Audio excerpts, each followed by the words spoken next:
right, good afternoon, everyone, and welcome to Reaction Monday in the doghouse. And look, get this. We are actually going to be here all this week. Oh, yeah. Oh, yeah. Every single day this week, we're going to be on the air. Yeah, thank you. I got to be honest with you, it'll be that way next week, too. I mean, yeah, rumor has it next week when we're in Dallas for SEC Media Days, we'll be on every day there, too. And Lord willing, the plane don't crash. We get home okay on Thursday night. We'll do a show on Friday. It'll be our annual SEC Media Day wrap-up show on Friday. So it is, look, to be honest with you, pretty much now going forward, we're pretty much locked and loaded. For the most part, the vacations are in the bag. The last people getting their vacation is Captain Cool and the Bandy Man. They're on vacation this week, and then that's it. Then everybody is covered. And then it's all hands on deck the rest of the way. So all the off time has been exhausted. Grizz is back in the saddle. There's no daytime baseball this week, so we're locked and loaded. And let me get this out of the way right off the top, okay? Today is the 14th anniversary of The Decision. It was July 8th, 2010, when LeBron James told us he was taking his talents to Miami. I was in Florida at the time. I was at Pincher's Crab Shack on Fort Myers Beach, and everybody was watching the TV. I was having lunch there, and I was with my family, and we were all watching the TV, and LeBron James said he was taking his talents to Miami. Well, today, I have a decision of my own to make and announce. Beginning next Monday, the Thom Abraham Show will be taking my non-talents to the ESPN radio affiliate in Winchester, Tennessee. Now, this doesn't affect me here at all. I mean, everything remains the same, except a little of the formatics will be different, which you probably will not even notice. The phone number will all remain the same and so on. I may slip a remote in there once in a while up there, but seeing that the Big Dog Production Studio is in Winchester anyway, that wouldn't be much of an issue. The biggest thing is this station that we're going on to is 76 years old. It's a heritage radio station. It is the basically, for all intents and purposes, it's the only radio station in Winchester, Tennessee. It's a heritage radio station up there. Okay? And here's the deal. This is my hometown. Okay? This station is under new management. It's flipping formats to a sports station. It's been a music station for years, and now it's flipping formats to a sports station. It's in my hometown, and it is owned by my oldest son. You guys know Knuckles, you know Joe, my oldest son. He's been in the radio business for years. He bought the station. So all I'm saying here, just don't embarrass me. Just don't embarrass me, okay? I eat at those restaurants. I go to church there. These are my neighbors. I will embarrass myself. I don't need you guys to friggin' embarrass me, okay? Thankfully, week 1 is from SEC Media Days, which is more content than caller-driven. So they in Winchester will get a chance to settle in a bet. But anyway, that's the big news. So Wolverine Dan and LSU Lynch and the rest of all y'all, don't embarrass me.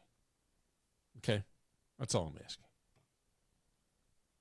That's all I'm asking. On the show today, at the top of the one, young Joe Tipton from On3 Sports will join us.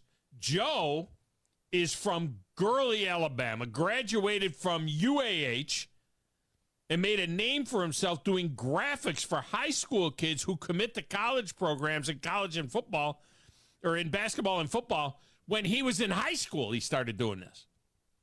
And he makes these really cool graphics, puts the kid in the uniform, and you see so-and-so is committed, and he puts the logos on there. Now, he handles basketball recruiting now, but he still does the graphics. And it's a really cool story. It's an amazing story, and it's a local kid. You know what I mean? So I think that's something worth talking about.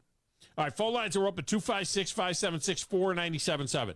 256-576-4977. Love to hear about your holiday weekend. And we're kind of into the silly season right now in sports. I'll explain in a moment. But I'd love to hear from you. Your text window is 7329-TA-SHOW. Also won't change. 7329-TA-SHOW, 732-982-7469. It's a great way to communicate with us. My X feed is at Thom Abraham Show. The station's feed is at 97.7 ESPN. We're on 97.7 ESPN on Facebook as well. You can get a link to our YouTube channel there, WZZN TV. Please subscribe to that bad boy.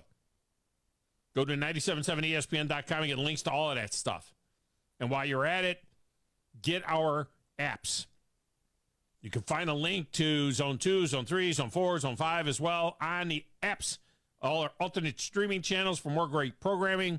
The high school sports streaming network is starting to come together. There'll be some new folks on that. And snag the Talk Radio WZZN app as well for all your Trash Panda action. Now, that's one of the things that might change a little bit in the open of the show. Me telling you all of that stuff. We'll give you some more information for those guys. But the YouTube channel remains the same at WZZN TV. Now, as for today's show, we are kind of a bit into the silly season right now. And I am interested in what you are interested in. Now, SEC Media Days is what Steve Spurrier famously called talking season. But right after talking season next week, then we get the final golf major of the year, the British Open. Then we get the Olympics. Right now, we are in the middle of the fortnight that is Wimbledon. Is anybody watching that? All the Americans are out. As far as I can tell. I don't know because I'm not watching it. I used to be a huge fan of that stuff. Back when Americans, were a thing. But going all the way back to Jimmy Connors. And then Andre Agassi and Pete Sampras and Johnny Mack. You should be into it because we were good at that stuff. Chris Everett on the chick side. And, of course, the Williams girls. Now we pretty much suck all the way across the board. Even this Coco Crisp there, she got knocked out. I don't know who's left American-wise. But we're not real fans here at the Thom Abraham Show, at least. We're not big fans of things that aren't American.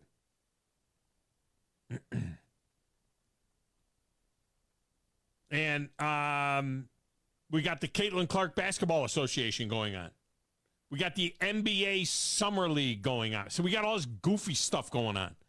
NBA Summer League, which, by the way, the NBA Summer League gets the same viewership as the WNBA with Caitlin Clark. Just saying. Got your Bronny James out there. Load managing. Learn from the best. Load managing in the Summer League. Picking up right where he left off in college. Averaging 4 points a game. Then we have your summer staples. Baseball, NASCAR, and soccer. Lots and lots of soccer. Some are calling it the summer of soccer, which has really been the summer of penalty kicks. I think something like 8 of the last 12 games in those two tournaments, right? The Euro champion thing tournament and the Copacabana tournament. I think in both of those tournaments, I think combined like 8 out of the last 12 games or 10 out of the last 12 games went to PKs. Why do we even play the game? Let's just go right to PKs. Just go ahead and just start the game, blow the whistle, start PKs. A 12-yard shot that is the equivalent of a free throw in basketball or a field goal in football. In fact, PKs are converted 89% of the time in the Premier League, while field goals and free throws are about 85% for the best teams.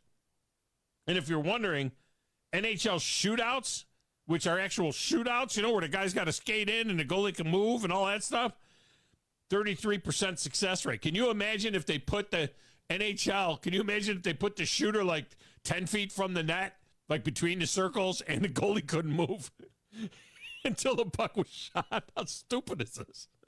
The goalie can't move until the puck is shot. Then he can move. It'd be 89%. Oh, God. This game. NHL shootouts are 33% right now in terms of success rate. That's about where they are. So we got all of this stuff going on. What are you watching? What are you checking out? All right. Back in his little glass room, playing the Platters That Matter and the Stacks of Wax, answering the phones, keeping us on the air, batteries recharged. Training the intern Slappy today, apparently. It's the one and the only, Coach Grizz. Who in the blue hell are you? What is your name? Detective. It doesn't matter what your name is. I'm the producer of this show. If I didn't step up, you're nowhere. I put this thing together out of spit and polish. I think this is one of the traits of a really good producer.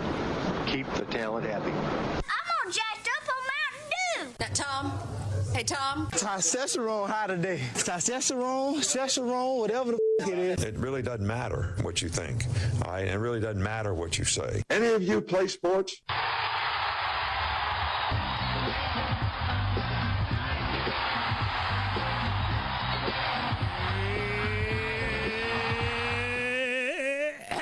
Grizzalicious, welcome. It's been 2 weeks. I've only done 3 shows in the last 2 weeks, and they were produced by the Bandy Man. So we got the band back together for the first time in 2 weeks. How are you? I'm doing just fine. No, yeah, trust me, I listened. I listened and was trying to make sure I monitored a little bit as well. See what you guys were talking about throughout the week. You're not supposed to monitor, man. You're supposed to go on vacation. You get a woman, you go in a hot tub, you go in the mountain, you go in a... Oh, wait a minute, that's me. Yeah, I had a staycation.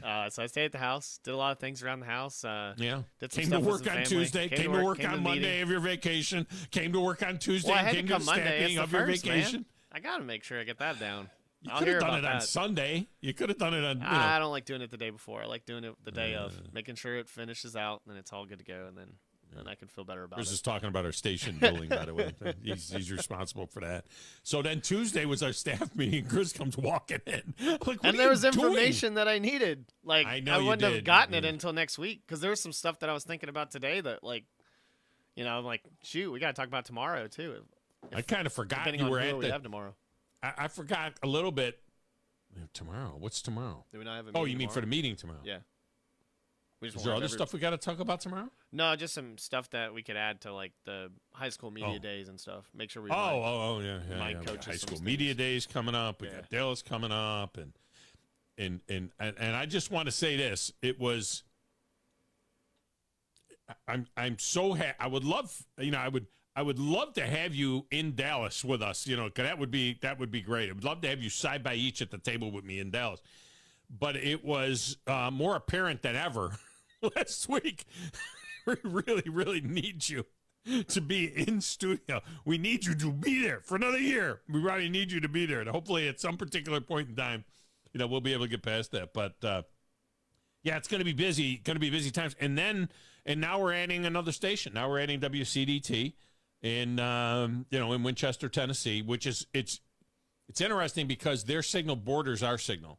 Our signal kind of goes right up to theirs. We kind of overlap in about Huntland, Tennessee. So our signals will overlap a little bit there, and then they'll take us up to Mount Eagle and all the way pretty near to Tullahoma and take us, all over Franklin County. And so that's kind of exciting. It's nice to be, it's nice to be expanding the footprint of the show once again. You're more, you're not only in that that southern Tennessee area, getting close to Fayetteville, then you got the rest of Franklin and that surrounding area, and then you've got your area, right, town. So that's cool. We do cover Fayetteville now, but we'll cover. This station will reach not quite to there. But it kind of goes more north. It does go up on the mountain, cool. Swanee, up by the University of the South, up in that area. Yeah. The biggest thing is, there's 40,000 people in Franklin County, and I know about 37,000 of them. It's where I live. Makes sense. Yeah. You know what I mean? And I was always able to. It's like Joe had made the announcement locally, and everything that happens at this station, because it's 76 years old, everything gets broadcast all over town. Everybody knows about it. And as soon as Joe bought the station, people were coming up to us in restaurants and coming up to us at church. Yeah. And they thought I had bought the station, and and I'm like, no, that's my son that had bought the station, and congratulations and all this stuff. Yeah, but what about your show? And I said, yes, he's going to carry it's going to be ESPN Radio. Thought about keeping it a music station, decided to go ESPN Radio, and he's also going to be carrying his brother John's show in the morning, so they'll have an hour of that. Joe himself is going to do the morning show. I told him he should change the call letters to WABE. To be WABE, all Abraham, all the time. So Joe in the morning, then John for an hour. Yeah, we're gonna have Lincoln. Yeah, exactly. And then me. So yeah, that'll be the logo. So when he made the announcement publicly, I was like, all these people. I said, no, that's not the same Tom Abraham. That's going to be. That's not the one that goes to church with you people. I don't. I know what I mean. These are my neighbors. You know what I mean. I don't know if I want them to. That's what happens. It could be. Shoot. Everyone knows you by your name. Anywhere you go, or even by your voice, especially.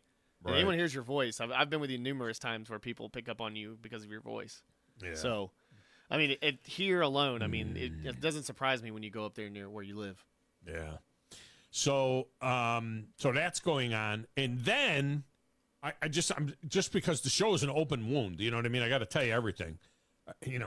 So as you know, about 6 months ago, right? I moved the Big Dog Productions studio out of my house and across the street into a house that I own across the street, which is our guest house.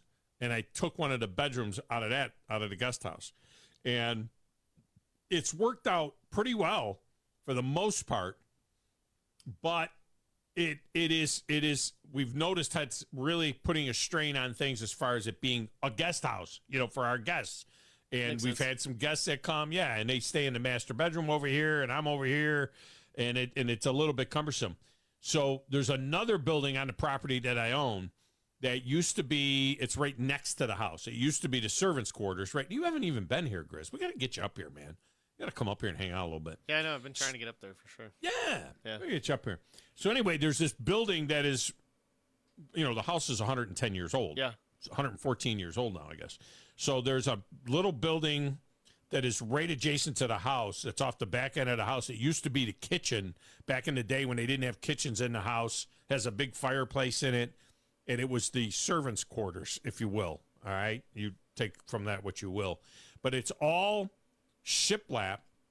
They used old newspapers from 1910, 1912 as wallpaper in there. It's really cool. But most of that's all peeling and everything. The rest of it is all shiplap, hardwood floors, fireplace, and it's bigger than the space I am in right now. Yeah. And I have coveted that. I've coveted that space for 10 years. Yeah. Okay. And we weren't sure what we were going to do. We were using it for storage, and then we were going to make it into a kid's playroom and where they could go in and play video games and do all this other kind of stuff. So my wife says to me over the 4th of July holiday, when we had people staying here and they were half of them were in the house and half of them were in the guest house and everything, I couldn't get to my office.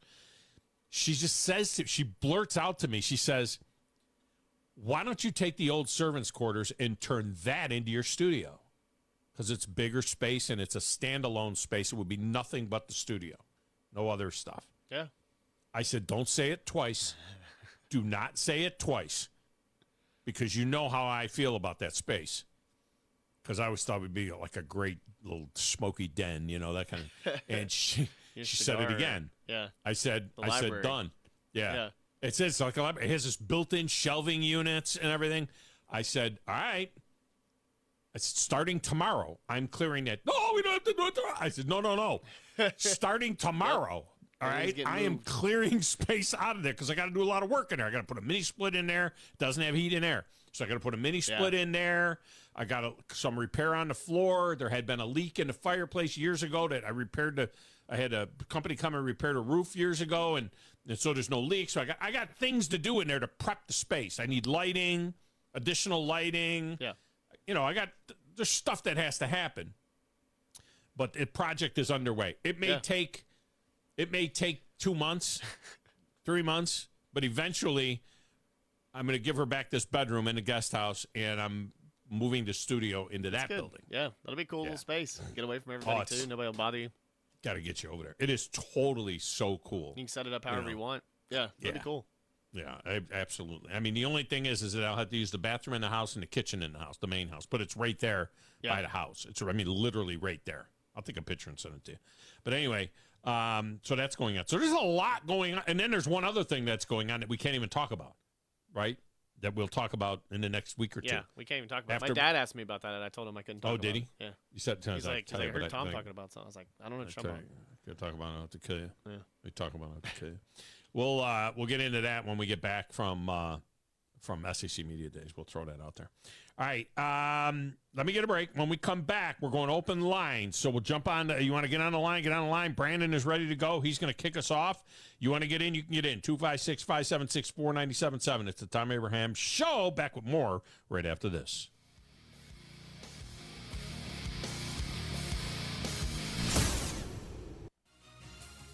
You're listening to the Thom Abraham Show on 97.7 ESPN The Zone.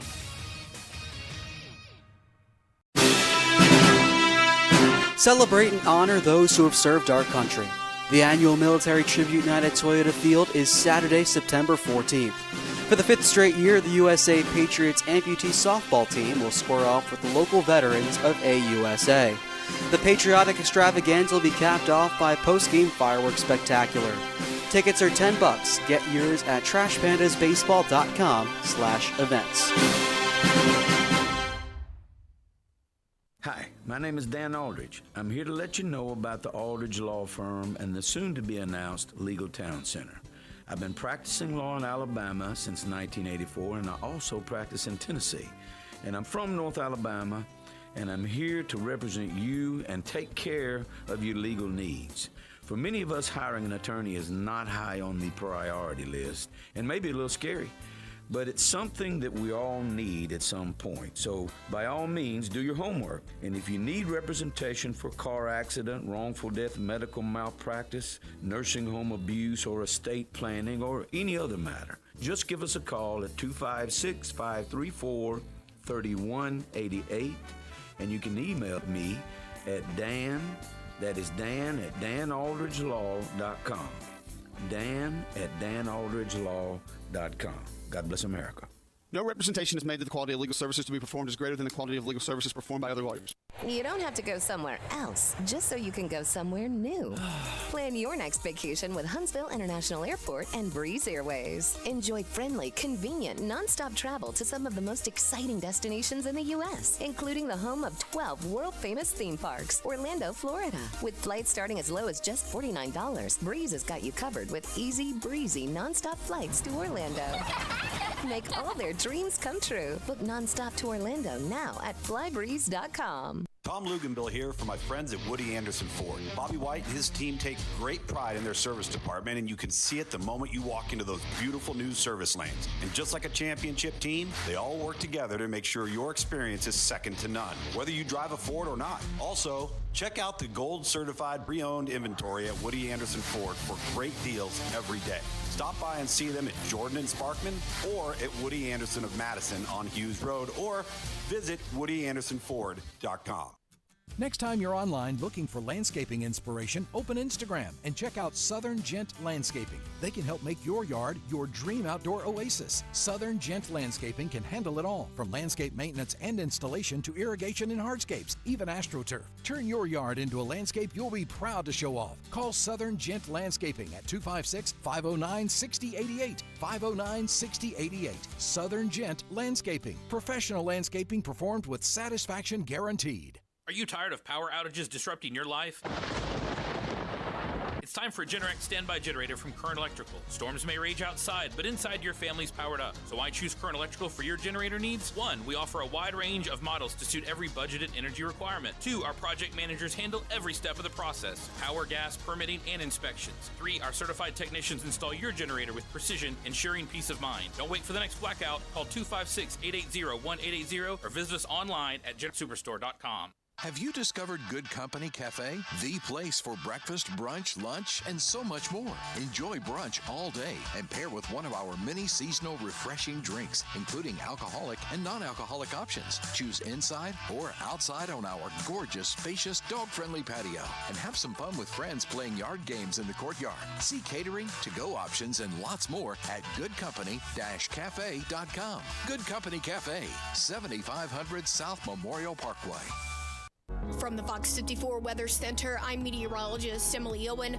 A partly cloudy sky to start off this Monday. We'll see high temperatures reach the mid-90s once again for the afternoon. Heat index values, though, could be as high as the lower 100s. Heading into our Monday night, we'll sit under mostly clouds. Low temperatures fall into the mid and upper 70s for the overnight. I'm Fox 54 meteorologist Emily Owen on your home for ESPN Radio 97.7 ESPN, The Zone. I wanna thank you. Thank you for making us your #1 choice for sports talk in North Alabama. Thank you. Thanks. Thank you very much. 97.7 ESPN, The Zone.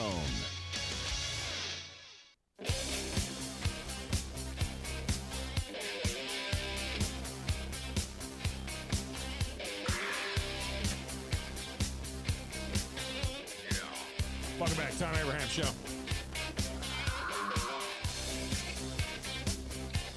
Segment of the show is brought to you by Owen Home Appliance Center, which features the biggest names in home appliances, plus some you may not know, but offer tremendous value. You got to go down there and check it out. Their showroom in Lacey Springs is second to none.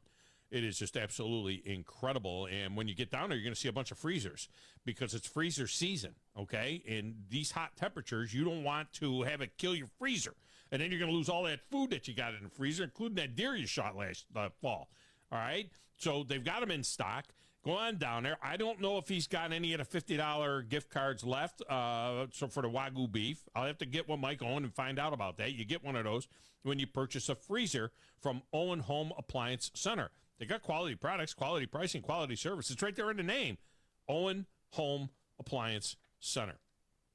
All right, phone lines are open if you want to jump in, 256-576-4977. I forgot to tell you also, Drew DeArmond will be joining us today, Wednesday, and Friday because the Morning Blitz is not, they're off this week. So I snagged Drew, and I say, hey, Drew, you come on with the big dog. And so that's what he's going to do. He's going to come on and we'll talk some recruiting with Drew DeArmond, and he'll be coming up today at 1:25 and then 12:25 on Wednesday and on Friday.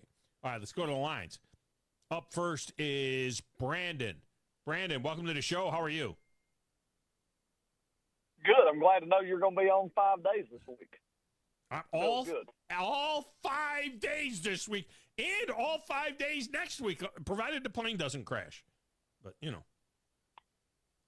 So you're getting this new station, so we can't talk about lines on high school football, the Blue Ridge Boom Boom Room, and big-chested women. We have to kind of not talk about those things going forward, right? Well, lines on high school football will be okay. The Boom Boom Room, I think it's okay. Big-chested women, they may take a pass.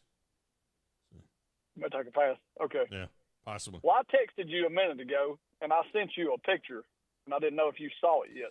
So the EA Sports All-Texas Conference, basically the old Southwest Conference in part, but this would be an all-Texas conference. Yeah, they got a lot of teams over there.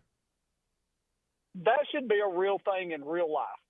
if Texas has got enough teams to have a 12-team conference within the state, that's what college football is losing. And I just feel like that is something that should be a thing in real life. It's a 2-team conference, Listen though. to Josh. I mean, this is Texas and Texas A&M. I mean, Sam Houston, TCU, North Texas, SMU. None of these people are going to compete with them. Rice, Texas State, the Roadrunners. You go get Oklahoma and Oklahoma State and bring them in. Well, then it's the Big 12. Then you got, for the most part. Well, close. Yeah, close. But I saw that, and I was just thinking, an entire Texas conference, that's what would make college football great if they would have done that and would have stayed with it. You got two teams that are going to travel 25,000 miles in road games this next year. Not in our conference, though. Not in the SEC. No. It's stupid Big Ten. The defunct Pac-12. Yeah, right. UCLA you got the knuckle, and Cal are going to pretty much have to fly around the entire world just to play their out-of-conference games. Well, I don't know on what planet UCLA and USC are in the same conference as Rutgers. I mean, I don't know what planet that makes sense. I mean, there's no doubt about it. So what would you, if you were applying that to Alabama, I mean, can you imagine Alabama, Auburn, and then what? UNA, UAB, South Alabama, Jack State. Troy. I mean, Troy. I mean, we don't want that. I mean, that's not what you want. It's you went from Jack one extreme State to the other. Jack State is a D1 team, but the rest of those teams are not D1, correct? Sure they Most are. of the rest Every of those single in one Texas of them are. USA is. Yeah. Every single one of those teams are D1. Troy is. Okay. UNA is now. Every single one of them is. I guess in my mind, I'm still thinking that they're South Florida. Well, I mean, if you're putting the San Antonio Roadrunners in there, I mean, you what the heck, So that's why I say I don't know if I'd go that far. I think we went from one extreme to the other there. I do. I mean, I feel like this year coming up, you're going to feel a really big difference in college football. It's not going to feel the same because of these games. You're going to get some better matchups. I will say that. You're going to get matchups that you wouldn't have got until the playoffs before, and you're going to see some teams that could play each other 3 times in a season. So, well, that's why I would go to. That's why I would go to a 10-game conference schedule in the SEC and in the Big Ten now, because you don't need to have interconference games. If USC and Michigan are in the same conference, what the hell do you need to have an interconference game anymore? If Alabama and Oklahoma are in the same conference, why do you have to have it? Just play everybody you got in your own conference. Why do I got to go play? I'm going to play 8 games against a conference that's got 16 teams in it. So I'm playing half a conference. I might as well add 2 more games and stay in my conference. My conference is huge now. I agree with you on that. I think with what the SEC's got now, that there is no reason to play anything but an SEC schedule. Yeah. So I'm saying. Or at least 10. What I would do is this. I would do 10 SEC games. I would do 1 crossover game, like have the whole SEC play the whole ACC or something like that, and have it like a weekend like they do in basketball. And have everybody has a dance partner. That preserves Florida State, South Carolina, Clemson, those kind of games that are Georgia Tech. Alabama could play Miami every year. That would be a great rivalry game. Have a deal where a conference plays another conference, and then 1 JV game you play. You play 1 game against a group of 5. That gives you, those people some money. And no games against FCS. Stop playing FCS teams altogether. Stop that. No more UT Chattanooga and that kind of crap.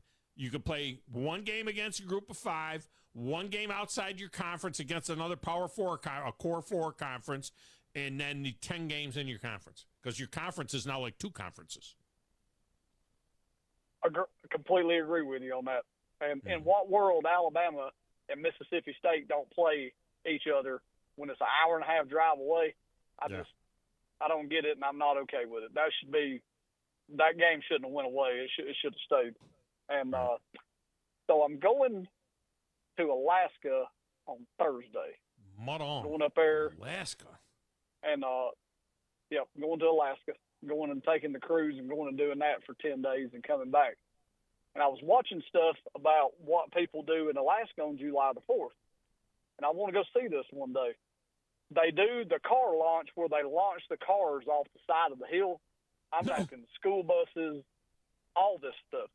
And there's one in Michigan somewhere, I think, called Moravit's Car Launch. But I want to go see that.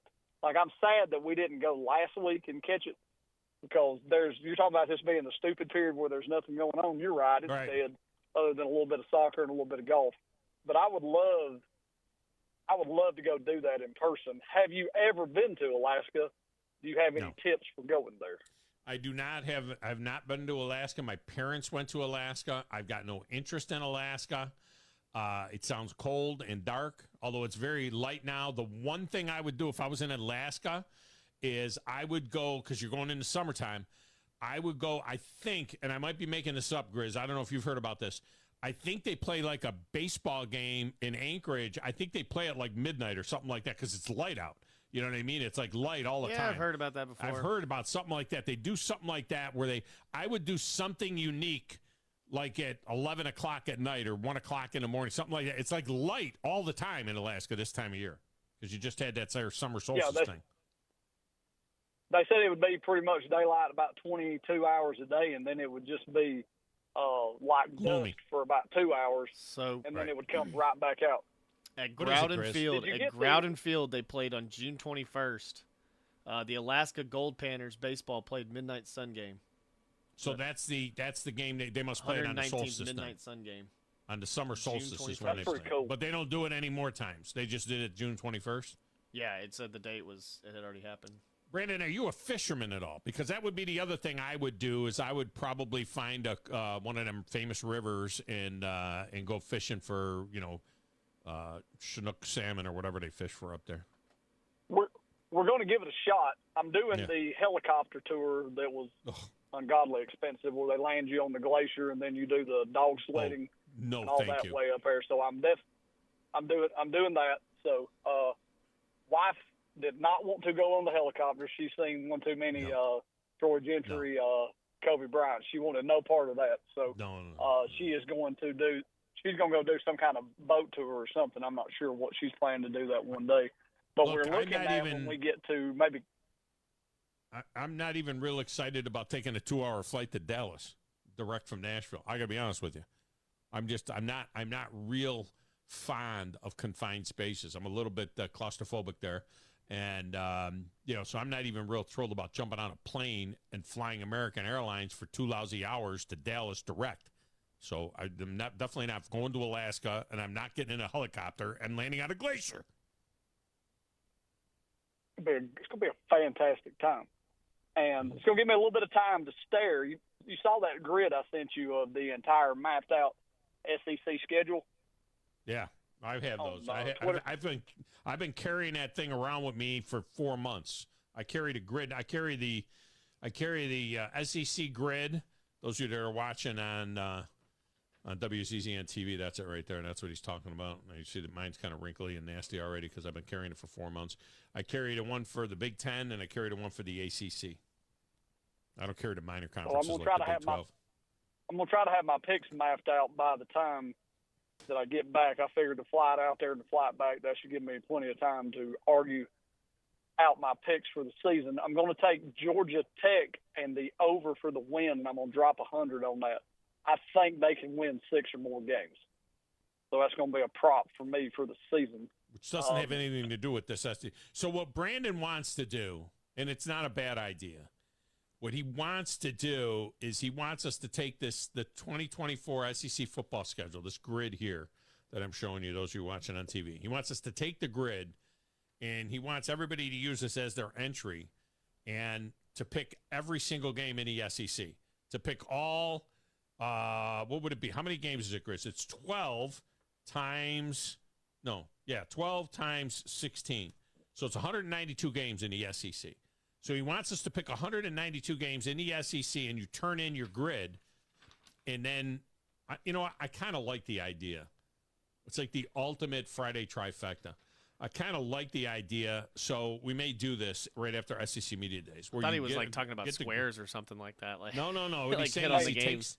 Am I lying, Brandon? You take this grid here that I'm showing you, people I watch on the TV. There you go. Good job. Gosh, Grizz, you're so good. I forgot how good you were, Grizz.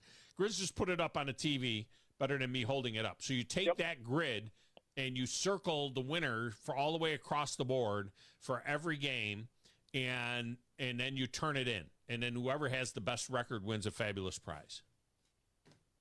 And I'll tell you what I'll do. I'll put 100 in the pot to the winner in addition to whatever you do. Ooh, $100 in the pot from Brandon. All right, we'll have to figure out grid, whoever wins. We'll have to figure out how to do this. This grid, the grid challenge. We'll have to figure out how to do this. The SEC grid challenge. We'll have to figure out how to do that. Grizz, we can take that thing and re-image it because we'd have to take the SEC logos off of there somehow and just put like the show logo on one corner and the station logo on the other corner, and then it's and then we're good to go because we're using somebody else's product, so we'd have to be a little bit careful with that. But if there's a way to modify this thing a little bit, and then we can have people can download it. We'll put it on the website or something, and then people download it, and then they make it out, and we give them until we give them like a month to get them made out, something like that. And they got to bring them all to a remote. We'll do a remote someplace. I mean, everybody. I mean, you can get it right now off Twitter. I mean, because people post the actual grid to print it, though. But I'm just saying we can take the logos off. Yeah, you have to take the logos off. We have to make this we have to make this our own. The PDF link to it. Then we have to make this our own. We got to get the SEC logo off of there because it would be a contest. We don't want to get sued by the SEC because it just means more. And we got to get the ESPN ABC logo off of there. Grid, coming in 2024. But just cover those two. Listen, you could do this old school. You could cover them up with a piece of paper on both sides, make one in the printer, and then scan it, and then we're good to go. Yeah. Just put our stuff on there. So we may do this. Well, we may do this. Well, Roll Tide, let me know if you need the money up front or if you want it payable at the end. But I will. I'll go 100, and if anybody else wants to throw anything in, we'll make it real interesting. Well, something that we could do. All right, appreciate you. I mean, do we turn it into something where there's an entry fee? And then it's a 50-50 split with charity? Like, what if we do? I mean, I don't know what the legalities of all this is. We turn it into something where there's an entry fee where you go in this thing and it's $20 to make one of these grids out.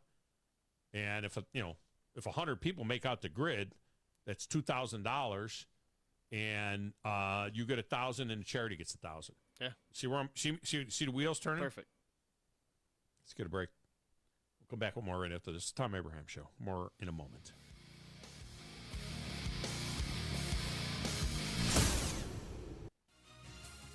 You're listening to the Tom Abraham Show on 97.7 ESPN The Zone. Celebrate and honor those who have served our country. The annual Military Tribute Night at Toyota Field is Saturday, September 14th. For the 5th straight year, the USA Patriots amputee softball team will square off with the local veterans of AUSA. The patriotic extravaganza will be capped off by a post-game fireworks spectacular. Tickets are $10. Get yours at trashpandasbaseball.com/events.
Can you tell me the heating and air business that provides free service with repair? Is it Talent Heating and Air Conditioning? Can you tell me which heating and air business provides free second opinions? Talent Heating and Air Conditioning. You are our grand prize winner. You have won a visit from the #1 heating and air business in the Tennessee Valley. Talent Heating and Air Conditioning? That's right. Talent Heating and Air is coming to you. This is Thomas with Talent Heating and Air Conditioning, and you don't have to win a game show to use us. We have free second opinions year-round, and this summer we're doing free service calls with a repair. So just remember, call Talent Heating and Air Conditioning at 256-503-4490 or visit us on our website at talenthvac.com. You need a lawyer and pick up the phone. I'm attorney Gary Lackey. When you call for a lawyer, where does that phone ring? My phone rings in my office. I'm attorney Justin Lackey. My phone rings in my office too. So does mine. I'm attorney Jennifer Lackey. And when you've been hurt and need help, we're the ones who take your call. The Lackey Law Firm. The Lackey Law Family. 1-800-4RIGHTS. No representation is made that the quality of the legal services to be performed is greater than the quality of legal services performed by other lawyers. From the Fox 54 Weather Center, I'm meteorologist Emily Owen. A partly cloudy sky to start off this Monday. We'll see high temperatures reach the mid-90s once again for the afternoon. Heat index values, though, could be as high as the lower 100s. Heading into our Monday night, we'll sit under mostly clouds. Low temperatures fall into the mid and upper 70s for the overnight. I'm Fox 54 meteorologist Emily Owen on your home for ESPN Radio 97.7 ESPN, The Zone. This will turn journalism on its ear. Watch our stream on WZZN TV on Twitch and YouTube. But you are the greatest hero in American history. We are 97.7 ESPN, The Zone.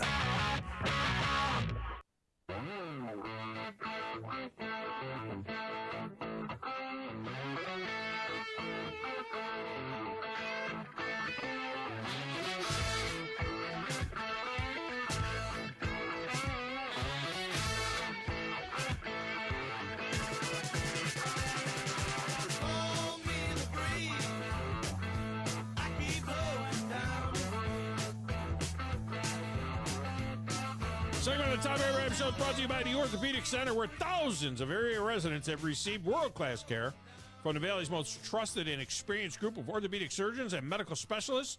TOC services the Huntsville Havoc and Alabama A&M and, well, most of the high schools in the region with 13 locations throughout the Tennessee Valley. If you have orthopedic problems and are considering professional care, TOC is the only logical choice. Whether you have a work-related injury or got sidelined playing the sport you love, you need the best care, the best physicians, and the best facility to get you back in the game. I think you're going to agree that the Orthopedic Center is right for you. Stay in the game with TOC. All right, speaking of the game, Grizz, all right, I've asked you this before. Let's see if you've ever paid attention at all. What college sports name is the most common amongst high schools around the country? Yeah, I think I saw this Nickname. earlier. I know the second one, of course, because it's mine. Is it Bulldogs? Yes. The second one is yours. No, Bulldogs is fourth. Now, forgot. in I saw Bulldogs, it. you got Georgia, Yeah. and Georgia Southern and Mississippi State. The second one is Tigers, Clemson, Auburn, LSU, Missouri, and 935 high schools, including Grissom. What is the most popular name ripped off from a college name? I really can't. I saw it literally this morning, but I can't remember what it is. 1,333 high schools are named Eagles. Eagles, that, yeah.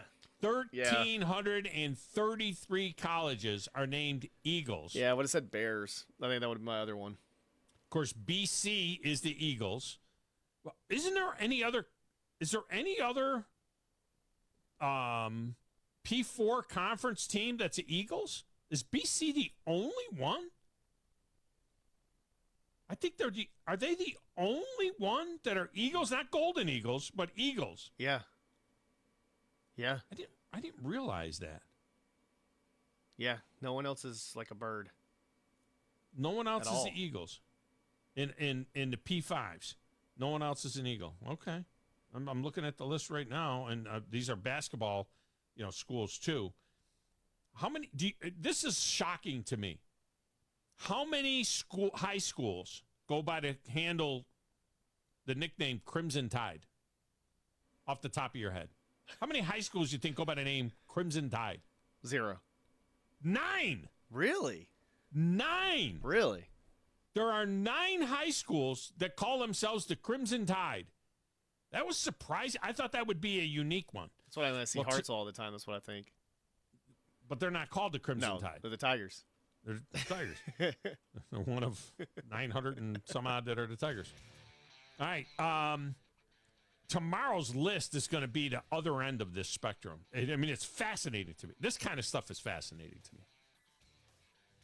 All right, coming up off the top of the hour, Joe Tipton will join us from On3 Sports. Now, he handles basketball recruiting, but it's not that I want to talk to him about. I want to talk about this business that he created out of thin air when he was in high school, when he started doing graphics for high school kids that committed to college. And now he's like the number one guy for doing a graphic. And he's one of our guys. He's from Gurley.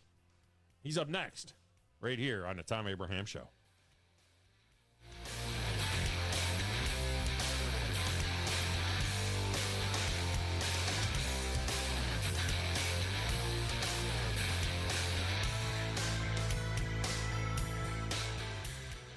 Since 1986, Full Moon Barbecue has been cooking quality meats low and slow over a hickory wood-fired pit. From ribs and wings, brisket, turkey, catfish, and sausage to the best butts in town. If you're planning a holiday or a birthday party, Full Moon has a large banquet room. And Full Moon is ready for your next catering or tailgate. Just call us and we'll take care of everything. 256-713-0070. Full Moon Barbecue on the Parkway next to Costco.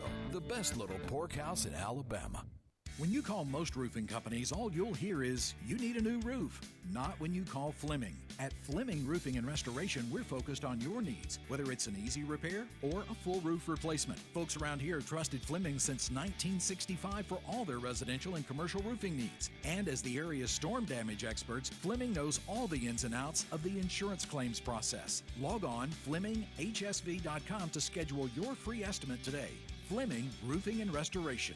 We show up. The state's largest orthopedic group is growing to meet the needs of the patients in our community. The Orthopedic Center has long been the most trusted name in orthopedics in North Alabama. So as our area continues on the fast track, so does the need for premier orthopedic care anywhere and anytime you need it. TOC is proud to announce the opening of our new locations in Albertville and Hampton Cove, along with the grand opening of our newest office in Decatur. These clinics will offer the same high-quality orthopedic care you have come to associate with TOC, with the convenience of being closer to home. As a patient, your time is your most precious asset, and we recognize that at TOC. That's why we are also proud to announce the opening of our urgent ortho clinics to handle those bumps and bruises that need prompt attention. These clinics are available to care for acute orthopedic injuries with no appointment necessary. With 38 physicians, 20 centers of excellence, and now more than a dozen locations to serve you, TOC will continue to be the name you turn to for the best orthopedic care at the right time. Visit our website at visittoc.com for more information. TOC, helping you live a better life. This is SportsCenter. I'm Christine Lisi. The Warriors dynasty that won 4 NBA championships in 8 seasons will likely be the league's last dynasty, according to star point guard Steph Curry. In the wake of Klay Thompson's departure to Dallas, Curry told ESPN's Malika Andrews what Golden State built with Thompson, Draymond Green, and himself won't likely be repeated. Curry still plans to finish his career with the only NBA team he's ever played for. Lakers rookie Bronny James held out of yesterday's Summer League game, the second day of a back-to-back, because of trace swelling in his left knee. The move was precautionary. He is expected to play in Wednesday's matchup against the Heat. LA is prioritizing giving James as many reps as possible throughout the rest of the Summer League. Cristiano Ronaldo's hinted he will continue playing for Portugal after the team's agonizing exit from Euro 2024, his first major international tournament where he failed to score in open play. WZZN, Union Grove, Huntsville, Alabama. 97.7 ESPN, The Zone. Join us next week, live from Dallas, for SEC Media Days. 9 hours a day of coverage on 97.7 ESPN The Zone. Stars at night are big and bright, deep in the heart of Texas. You need to be more like a dog. Like what you guys are doing. You've got your fingertip on the pulse of your listeners. You guys know what they're talking about. Be a dog. God bless the show. You are the Messiah. We need more dogs. This is the best show on radio. The big dog, Thom Abraham, is here with you. Hey, I see you. I see you, dog. So settle in and get your bark on. That's my dog. Now live, here he is, the big dog, Thom Abraham. How you doing? How you doing? How you doing? How you doing? How you doing? How you doing? How you doing? Look, I don't speak Spanish. I don't know how to say this, so I'm going to choose my words very carefully. I think you're a psycho. Do you know who I am? I mean, that guy sounds like El McPherson farting into Miles Davis' trumpet. I guess I'm on here. Am I on? Can somebody respond? Get off my lawn. I have to drag my Yankee ass out of here.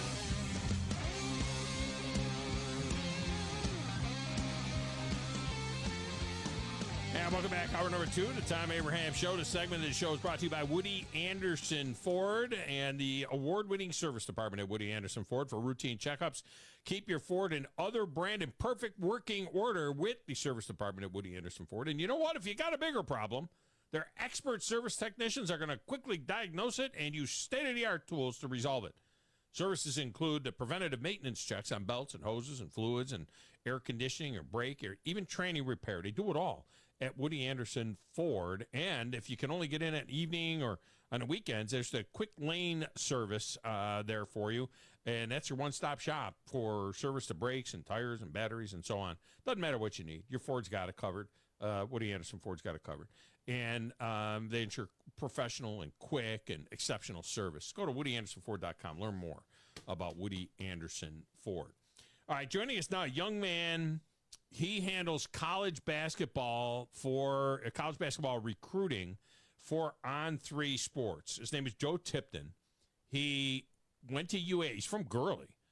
He went to UAH, and he was probably, I want to say, a year ahead of my youngest son, who you know is Captain Cool, that does a show on our air as well, John Abraham. And John recognized his name. I asked him, I said, have you ever heard of this Joe Tipton kid? Because John used to futz around with these graphics and things like that for college players when he was in high school. And he had some guys contact him and ask him to do stuff. Well, Tipton did this thing, and he did it. It made a business out of it. I mean, he did it to the point where, you know, a Tipton edit is a thing. I should have him do a Tipton edit for the show. Anyway, he joins us now on the Neighbors Wealth Management Hotline. Joe, welcome to the show. How are you? I appreciate it. Happy to be here. I'm doing well. Well, I appreciate you joining us here a little bit. And, you know, how did it, there was a beautiful article, by the way, about all of this, you know, which just ran recently on Front Office Sports is where I saw it over the weekend. I'm just reading this thing, and I start reading about the Tipton edit. So give us a little bit of the background on how this whole thing started, how you, the high school kids, started messing around doing, like, edits of kids that were committing to places.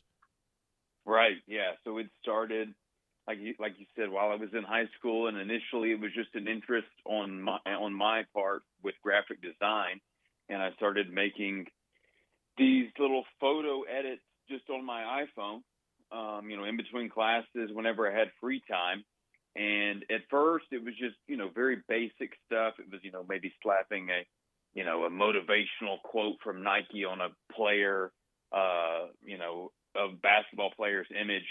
But over time, it turned into recruitment-related graphics. So when a player committed to the University of Alabama, or if they had Duke, Kentucky, North Carolina in their final three, and they wanted a graphic for that. So over time, became kind of the go-to person for these social media graphics that you see on social media for these top-ranked players in the sport of basketball across the country. And I've been doing it for almost going on 10 years now.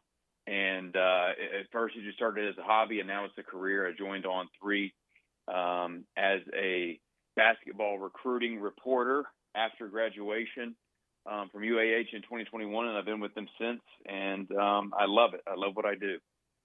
So what comes first? I mean, the graphic stuff, from what I understand, is that Shannon Terry kind of found you through the graphic work that you were doing, which was just kind of gratis. I mean, did you have the business going at that particular point in time, or did you were you just kind of doing this stuff for people that wanted a Tipton edit, and then all of a sudden it turns into a career of covering recruiting? Right. It's interesting how it kind of all came to be, because at first it was just me supplying the graphic to the player. The player would then take it to their social media pages and post it.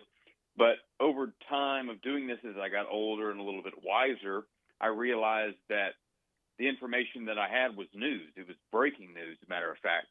So I was able to eventually kind of turn myself into a reporter, kind of on my own through my own social media channels. And then I believe that caught the eye of my boss, Mr. Shannon Terry, who is also from Northern Alabama as well, small town. Sure.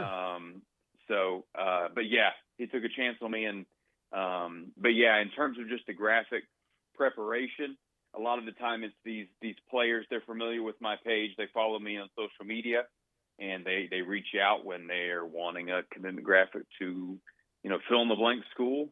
And we're in communication, and it's all arranged beforehand and scheduled to go out at a certain time and date when it's approved. And I write articles for On3 kind of covering this all, because when a player tells you, hey, I'm going to be committing to Auburn, well, that's valuable for a sports media company like Auburn. So I then can report that information and help with the release and amplification of that as well. And I would think that to a certain extent, Shannon, you're kind of like kindred spirits with him, because he invented the rivals first, right, out of thin air. That was something that didn't even exist, that type of thing. He did the rivals, and then I think he was 24/7 Sports. He invented that, right? And then now On3, right? So he just keeps reinventing himself, and in this same kind of area. So I would imagine he had an appreciation for the fact that you were kind of doing what he did from a graphic standpoint, if you will.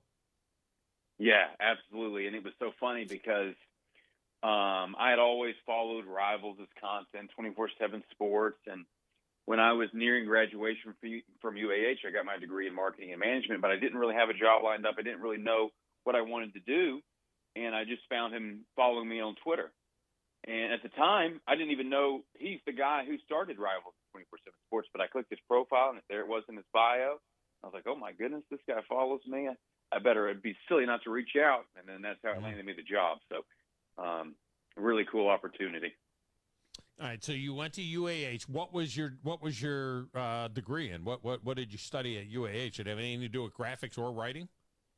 No, neither. I wish I would have gotten one of at least the writing part done, because that's what I do a lot for On3. The graphics kind of I've been doing for so long. I've got that down pat. But I double majored in marketing and management, but it does kind of, especially the marketing side of things, does kind of play into social media and, kind of what I do with amplifying the players' decisions and athletes. So it's all kind of wrapped into one.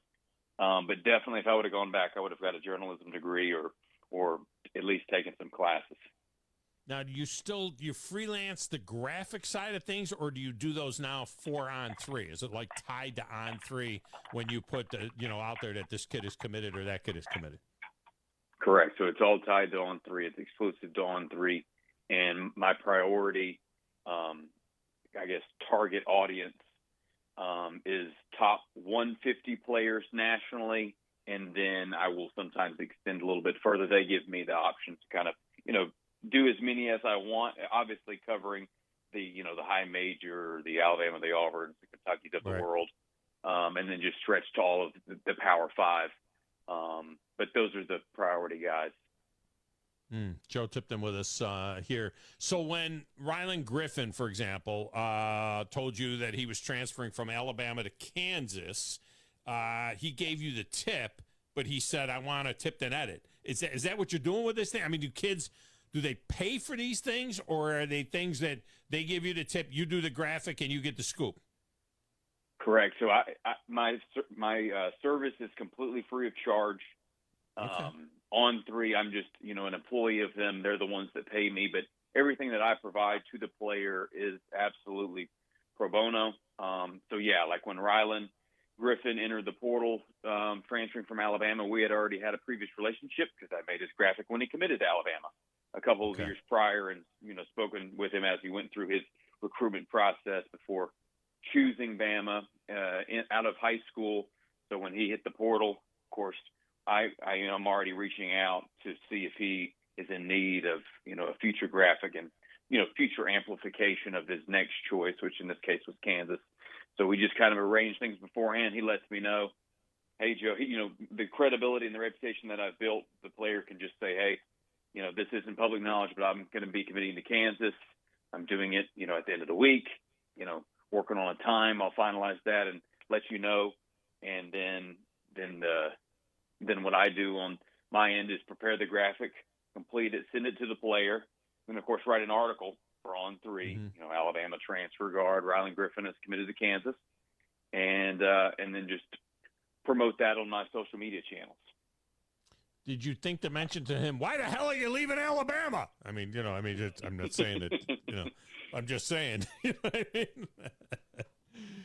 No, we didn't have that conversation. I try to stay out as much of the player's personal decisions as I can, and try to stay, as unbiased as possible.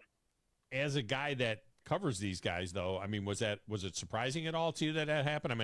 Obviously Alabama's had a great year in recruiting to the point where some have them, preseason number 1 now, going into next season potentially. Did it surprise you at all, just as a guy that covers this stuff, that Rylan Griffin was leaving Alabama? Yeah, it definitely surprised me when I saw the news that he was transferring. He was not a guy that I expected to transfer. There's some guys that, it's not much of a shock. You didn't come off the bench. You're not playing any. It doesn't look like you will be playing any next year. Those guys don't surprise you. But a guy like him who had a lot of success, especially just with the shooting that he can provide, and playing on a Final Four team, and of course he's not taking too many steps down going to Kansas, but I do think Alabama's done a really good job of kind of rebuilding their roster in the offseason, because they did have some losses, but then some major gains as well. What kind of a planet are we living on now when somebody would even utter the words, he's leaving Alabama, not taking too much of a step down to Kansas? You know what I mean? Right. Just think about that, what you just said for a minute, but that is a little bit of the feeling in this. Imagine if I said that 7-8 years ago, you'd have thought I was insane. Joe Tipton with us here. How old are you when you make the first one that somebody notices and they say, hey man, I want that? Because originally when you start this, you're actually probably doing it for kids that are maybe a year or two older than you. Or at least in your same age, because you were in at 16, 17 years old, right? Right. Yeah, that's when I started, 16, 17. I would say the first one that kind of really, I guess, shocked me, or one of the bigger ones that I had early on, was Shaq's son. He originally committed to Arizona out of high school, and Shaq reshared the image on his Instagram, and that was a huge moment. I think I was probably 17, 18 max at the time, so that was a really cool moment, because everybody knows who Shaq is. You don't even have to be a basketball fan to know who he is. And then so you had just done that on your own. It was unsolicited. Right. He didn't ask you for one or anything. You just did it, and then they picked it up and ran with it. Correct. Yes. Yeah. I think at that point in time, I was making – so initially, to help build my brand, I was making the graphics for the players without Shaq's son even asking me for anything. It was, right. Oh, I saw that you committed to Arizona. I'll make you a graphic. I'll send it to you. You can post it if you wish. Now it's the player reaches out to me ahead of time prior to the announcement, so they have something to post when their commitment day arrives. So Joe Tipton with us here. By the way, 97,000 followers on X. That's pretty impressive for a 25-year-old, but he's doing the job for On3, so you can check that out. Now, are you still living in the Huntsville area? Correct. Still living in the Huntsville area. Yes, sir. Nice. Okay, good. I've been on the air as long as you've been alive here in Huntsville, just about. I think since, let's see, it was 2004, so I'm into year 20 on the air here in in North Alabama, regardless of where I've been based out of. The show's been carried for 20 years now here, so just about most of your life, we've been on the air doing this thing. All right, tell me about this Hayes Fawcett kid, because he does what you do on the football side, but he has a different style. He's more his seem to be more animated type things, where you're using the image of the player and putting up the different school logos and fonts and things like that, where it seems like he's more into more of an animated look, if you will. Yes. Yeah, I know Hayes well. We speak very frequently. He's kind of the football version of me. So he's doing all the edits for all the top high school football players and even transfers nowadays as well. And he also works for On3, and we have a great relationship. And we kind of work separately in a way, especially when it comes to the graphics themselves. He just kind of has his own thing going, and I have my own thing going, and kind of works for us. But we definitely appreciate each other's work, and we'll give each other pointers sometimes, and help each other out from time to time as well. It's such a different style. It's not about you trying to outdo each other, it seems like. You know what I mean? It's all like, you think you're at. I mean, do you ever run out of ideas, too? I mean, there's kind of a formula with how you do this, but do you ever kind of run out of different kind of ideas of how to make it look? Or is there a way that the players want it to look? They want it to look like a Tipton edit. So early on, a few years back, I would always ask the player, hey, are you thinking about anything specific? Is there something that comes to mind that you want the graphics to look like? Mm-hmm. And after doing that enough times, they would come up with very intricate and very complicated designs that, quite frankly, I didn't have time for as a high school student or a college student. So I quit asking. So I was just like, I'll just make something, and if you like it, great. If not, we can try to rework it. So now I don't even ask, like, hey, what do you want it to look like? Because the players just kind of give me that autonomy to make the decision on my own. And 95% of the time they enjoy what I make. So there's less pressure to perform. It's more so about just they trust me. They know I'll keep, everything, confidential until the scheduled release time. Right. And then also the brand that Tipton has and On3 can provide as well. I really like the one you did for Jalen Harrell. That's cool. I like when you work the coach in there a little bit. That's cool as well. But the color palette for the one and the background that you did for the Harrell kid going to Providence, I thought that was very, very cool. And then you did go a little bit nuts with that one that you did for Chance Mallory, right? I mean, with the schools there and a lot of different color and everything. Well, what makes you decide that, well, this guy here, I'm going to throw all this color and background in, and others are more straightforward? I think a lot of it boils down to just availability in general. I have a lot of preset Photoshop files, and also have, other people help me as well to be able to churn out all the content, and especially during very peak times, especially during the transfer portal when all of what I do is at an all-time high. So it really just boils down to availability and, kind of the assets that we're working with. So it's just kind of, I just kind of fly by the seat of my pants, and whatever I think looks good with a specific image, we'll just toss it in there and, make it work. Now, finally, I did see your 4th of July post with your lovely either girlfriend, fiance, or wife. Yes. Fiance. Yes. Fiance. Okay, so did you do – very pretty girl, by the way. It's a good job by you. Did you do – she must be very much enamored with the fact that you write for On3. You know what I mean? That probably closed the deal for you. Probably it was one of those. Yeah, she said, oh, my gosh, she writes recruiting for On3. I'm going to, step up with this guy. Did you do a graphic for when you got engaged, when she said yes? You know what I mean? Like a special graphic that you put out there for her committing to you. You know what I mean? Like she committed to Joe Tipton. Did you do anything special for that graphic-wise? No, I didn't, and I kind of regretted it a little bit after the fact because I thought it would be a super funny thing to do. But I got a lot of texts and comments saying that we should have done that, but by then it was too late after we had already made it public. You don't think she's going to flip or anything, do you? No, not at all. No, not at all. That would kind of suck, if you lost. You don't know. Others could still be recruiting her. You know what I mean? You get a pretty girl. I married a pretty woman. They could still be recruiting her. You know what I mean? So you don't know. Possible. You gotta get that deal closed. That's for sure. All right, man. Well, I appreciate you. Tell me something about our boy Caleb Holt. We do Buckhorn basketball here, and have had the pleasure of covering him for the last 3 years, really, but 2 years winning state championships. And hate to see him leave. I don't know why he had to go, because it's not like every school in the country doesn't know Caleb Holt. But now going into his junior year, he's decided to leave. I guess go to Georgia where he can get that NIL money in high school. What's your sense on what might happen with this kid? Well, from the recruitment process perspective, it's still very early in his recruitment.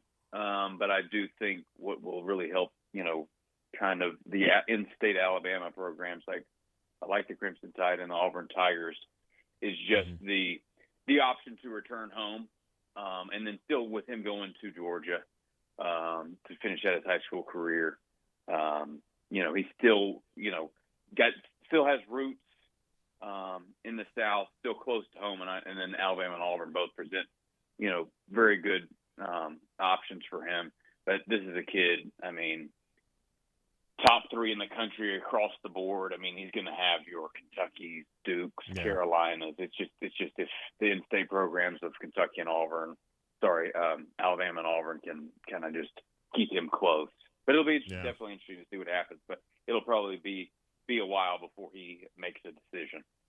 How much of an impact do you think this high school NIL stuff is going to have on recruiting nationally, both really basketball and football, where these kids can now move around like that? It seems devastating to a program, but I don't know how the state of Alabama, for example, which doesn't even have the lottery yet, much less something like NIL for high school kids. But I don't know how these schools can compete and keep top players in their schools when they know they can go to a different state or a neighboring state and get paid.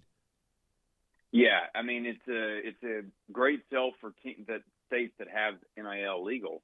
It's hard to turn down free money to play basketball. I'm sure that Caleb will have a great opportunity, even moving away from Buckhorn, and then also an opportunity to help his family, help himself, maybe kind of go ahead and get a head start on some financial literacy, because he will be a high earner, college and beyond.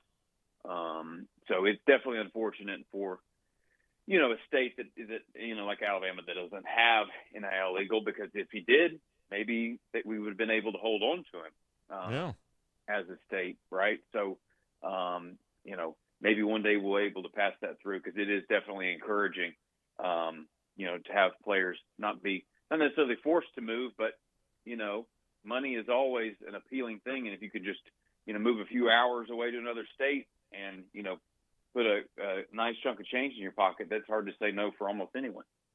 Well, when you think about it from the kid's standpoint, and Caleb's got solid family, solid parents, a lot of good advice, I think, but you don't know what's going to happen. What if he gets injured? He's a junior in high school and does something catastrophic injury-wise and never does get paid, that kind of real money. So it's the sign of the times, and hopefully at some point in time, everybody it'll be regulated, and everybody will be on board with it, so a kid doesn't have to leave the state, leave his school, leave his friends, leave his area he grew up, where he can go and pick up a few bucks, So that's what I hope happens. Yeah. Yep. All right, man. Joe, great stuff. Next time we talk to you, we'll talk about basketball recruiting, because I know that's your wheelhouse ultimately. But I was fascinated by this story because my son dabbled in this kind of stuff when he was a kid. And and I remember how excited he got. A couple of players from USF and a player from Alabama. They started responding to him as when he was like 15 years old and doing some graphic stuff. And MTSU guys, where his brother went to school and coached, and it was really cool. He didn't stick with that. He's a broadcaster now. He's doing what we do. But I thought it was fascinating that you made this work the way you've made it work. So keep up the great work, and I'm really enjoying it. Absolutely. I appreciate it. Appreciate you having me on. Thank you so much. All right. Thank you. It's Joe Tipton. Grizz, he's got a bit of a radio pipe there. For a guy that is a writer, sounded pretty good. Oh, yeah. No, it's much better than most writers I've listened to. I mean, I listen to Paul Feinbaum's show, and there's some writers that, they're not. Including Paul. But no, I mean, but Joe sounds. Paul just sits there and does not. Joe, he just answers the phone. He answers the phone. Somebody asks him 3 questions. He doesn't answer any of them. He just goes on to the next caller. He doesn't have a contract. contract. What do you think about this, Paul? What do you think about that? What do you think about the other thing? And it's like, thanks for the call. Now to Bill in South Carolina. I mean, Paul, the guy asked you 3 questions. Answer them, will you? I say that lovingly as well. And I I get it. Next week. You've been there forever. Yeah. I mean, you make your money. Yeah. And you can do that. All right. Let's get a break. When we come back, is he in studio or on the phone? Where is our friend Drew Darman? I'm going to have to call him. He is not in studio. Oh, we're calling him? Okay. All right. So we're going to call Drew Darman. When we come back, we'll talk some recruiting with him, both basketball and football, and get his take on a few things that are going on in the world of college sports. We'll do that next, right here on the Thom Abraham Show.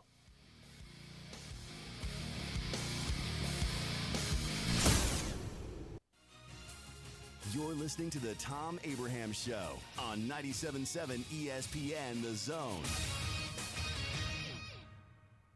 Since 1986, Full Moon Barbecue has been cooking quality meats low and slow over a hickory wood-fired pit. From ribs and wings, brisket, turkey, catfish, and sausage to the best butts in town. If you're planning a holiday or a birthday party, Full Moon has a large banquet room. And Full Moon is ready for your next catering or tailgate. Just call us and we'll take care of everything. 256-713-0070. Full Moon Barbecue on the Parkway next to Costco.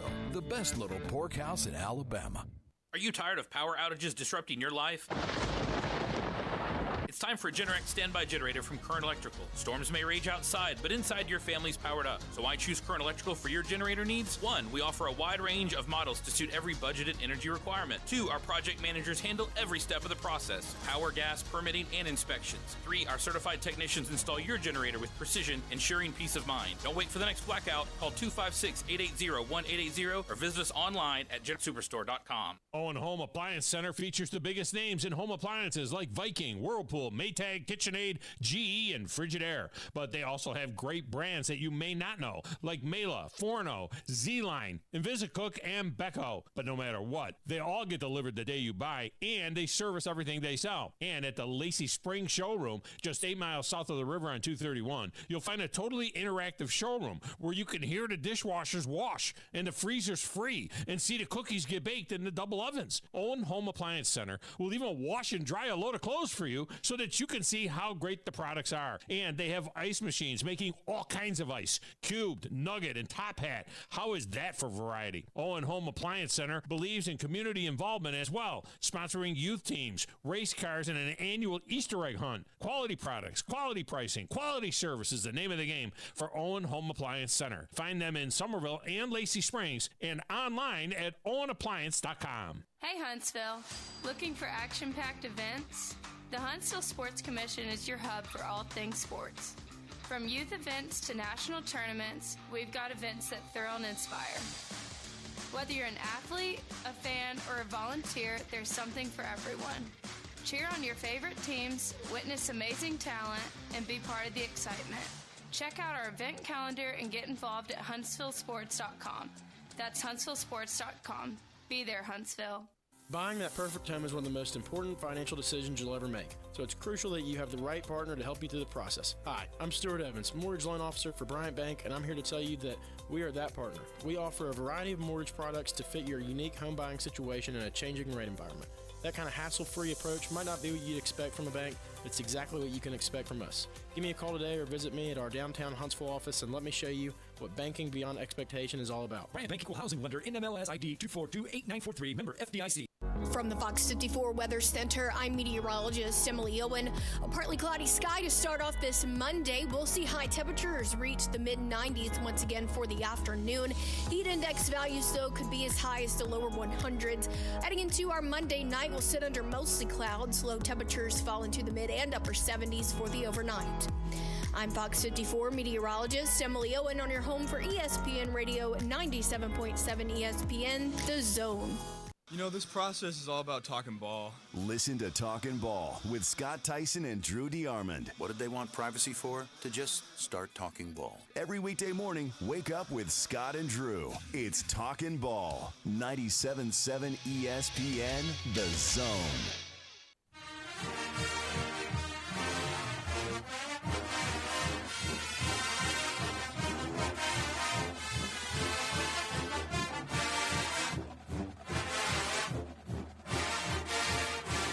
And welcome back. Tom Abraham Show. This segment of the show is brought to you by North Alabama Mortgage. Whether you are in Alabama, Tennessee, Florida, doesn't matter. Your average home equity is at an all-time high, but so is your average consumer debt. Rates are higher now, but you can use the equity in your property to pay off higher consumer debt, including things like student loans for those who actually have to pay them off, like the rest of the world, and credit card debt and all that kind of stuff. So you can always refi when the rates drop. So also don't put off that new home purchase, because when the rates drop, the prices are going to go up. So you buy now, you get the best price, then you refi when rates drop. It is North Alabama Mortgage. Brian Hammaker and his team standing by to do a tremendous job.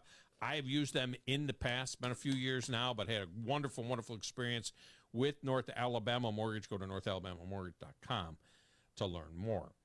All right, joining us now, the Neighbors Wealth Management Hotline. You hear him every morning with Scott Tyson on Talking Ball. He is, of course, Drew DeArmond, and he's one of the top recruiting guys really around the South anywhere, and he joins us now. Drew, welcome in. How are you, man? Good, Tom. How are you guys doing, man?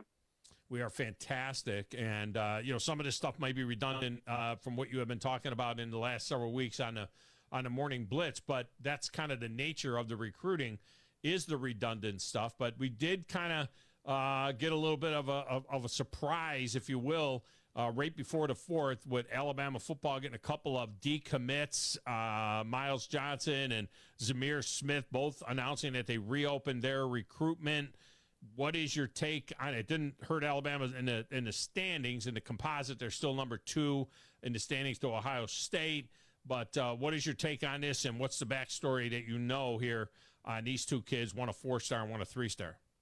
Well, Miles Johnson, after they had the changeover to Kalen DeBoer, Courtney Morgan, and the new staff, there wasn't a whole lot of contact, from what I understand, between them and Miles, and every staff evaluates differently. And, of course, one thing that didn't help Miles, and it's something he couldn't control, he missed the majority of his junior season due to an ACL injury, but he was offered early by Nick Saban and that staff when he did well at camp, and he committed. I mean, he's out of T.R. Miller High School in Bruton. It's a tradition-rich program.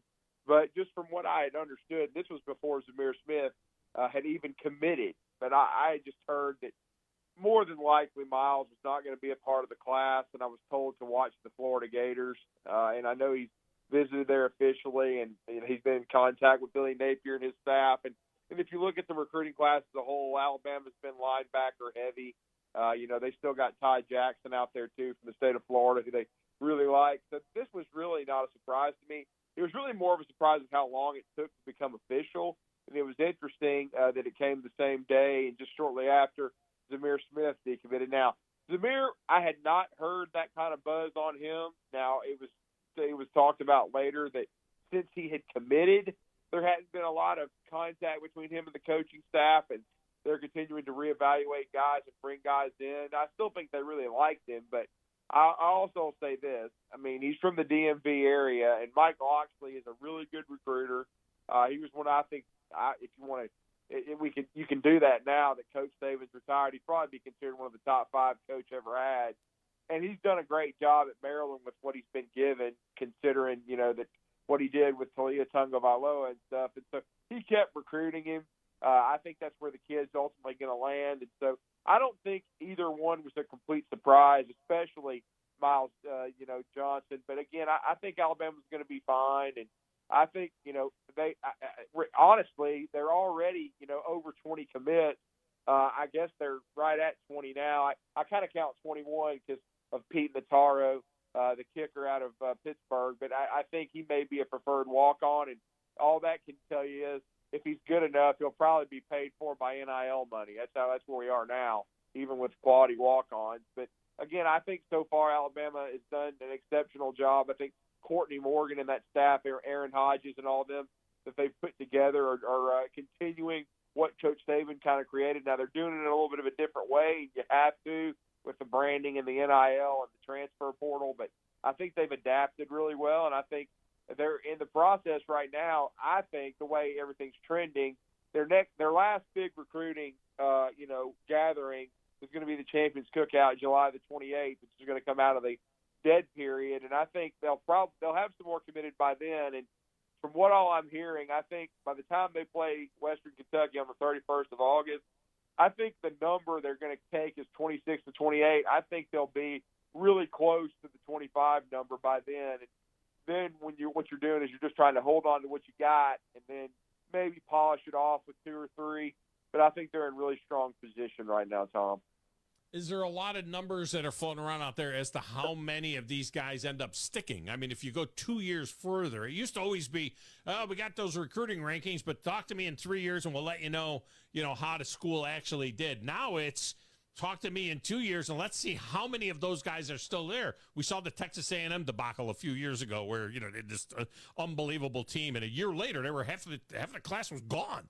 In this era of free transfers, I mean, you look at this thing and you say, let's say they do bring in 26. Will 13 of them be there in 2 years? I mean, it just seems like there's just such massive amount of turnover now.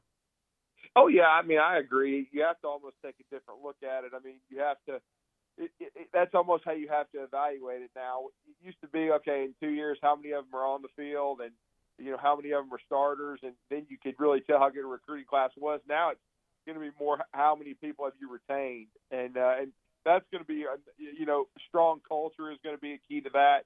And it's interesting now with everybody, all the Power Fives anyway, the majority of them playing the NIL game. There are certain schools that are going to shell out more, but but it's ultimately going to be about personal relationships and your development and things of that nature, because everybody's offering the same thing. And so, in the past when NIL was not reported, quote unquote, then you could see some schools being aggressive like Ole Miss under Hugh Freeze, because everybody knows, because it's now been documented about, what they got caught doing by the NCAA. So that explained why the Robert Kimdichis of the world and a lot of those 5-star talents were going to Ole Miss. Now it's all on a kind of a level playing field. It's all about how you manage a guy. And sometimes if the guy's causing a lot of issues, like even though he's a talented player like Quinshon Judkins at Ole Miss, Lane Kiffin freely let him go to Ohio State and then went out in the transfer portal because of the free transfer market and got another running back. He feels like he wasn't worth, the management, the trouble, and the people surrounding him. So I think in some ways that'll happen in a lot of schools. You'll see coaches now that everything's a 1-year deal. If they have trouble with a kid, or a kid doesn't seem like he's worth it from some of the off the field issues, well, then you'll see a kid move on, and you'll see a coaching staff and a program not miss a beat and go get another player. Now, I think the most consistent programs are going to be the ones that retain their personnel, build relationships with their players, and develop them the best. And that's still going to come down to, can Kalen DeBoer and his staff do that? We'll see. I think Hugh Freeze is in the process of changing the culture at Auburn. Certainly, hopefully, he learned from his mistakes at Ole Miss, and I think he's always been a good X's and O coach, and their recruiting looks much better than it has. So everything right now with the two, in-state schools looks positive from a recruiting standpoint, no question.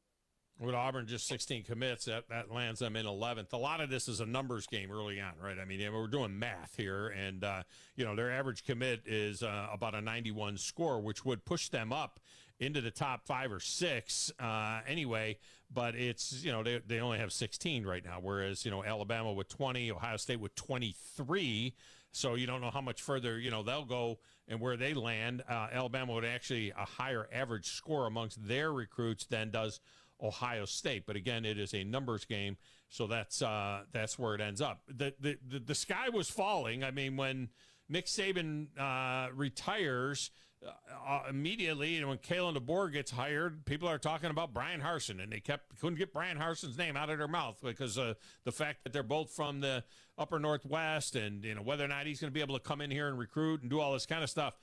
I don't remember ever at any particular point in time where Brian Harsin had Auburn in the top 5. I don't remember a time when he had him in the top 20, to be honest with you. So it's obvious that Kalen DeBoer, wherever this class is going to end up, it's not going to slip outside of the top 4 probably. So he's obviously shown that he's got the chops to continue Alabama recruiting. It's more than just the script A. This guy's obviously got something on the ball. He does, and I think the way I've told people to look at it is look at the NFL draft.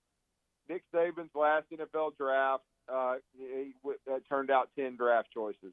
And then the last one for Kalen DeBoer at Washington turned out 10. And in many cases, those guys weren't as highly rated as the ones Nick Saban recruited to Alabama. So obviously in 2 years, they handled the transfer portal really well. But then they also, with a lot of those guys that they, inherited, like Adumze, Roma Adumze, they did a great job with Roma Adumze when in developing him as a wide receiver. He ends up going, 9th overall in the first round. And then they had a first-round receiver, a second-round receiver, a third-round. Some of those guys were portal guys, but the bottom line is when they got to Washington, they got better. And I think that's one of the first things. When Nate Oates came to Alabama, I did intel on him, and I liked everything I heard. But I was not fully convinced he was big-time until he got there and John Petty and Kyra Lewis were in the portal, and he got him out of the portal within a week, and they stayed put. And we all know Petty had a great career at Alabama. Kyra went on to become the first lottery pick and first-round draft choice in Madison County history. He's now looking for his second contract in the NBA, but they both thrived under Oates. So I felt good about that. With Kalen DeBoer, the first sign for me was Ryan Williams. I mean, Ryan Williams, to me, is the best football player pound for pound out of the state of Alabama since Julio Jones. And I thought Julio Jones set the tone for Nick Saban in 2008, and this kid, Ryan Williams, set the tone for Kalen DeBoer for, I think, his tenure at Alabama going into his first season. He decommitted the day Nick Saban retired. Auburn had been recruiting him for a long time. His father went to Auburn. So you kind of felt, Auburn may have this edge here. They had a big need at wide receiver.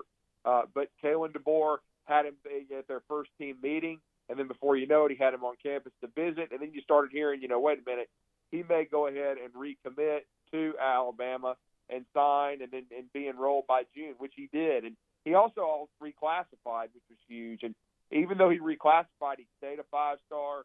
He was the MVP of the Alabama-Mississippi All-Star game before he ever turned 17. And he scored a touchdown in the Under Armour game. So he's an electric player.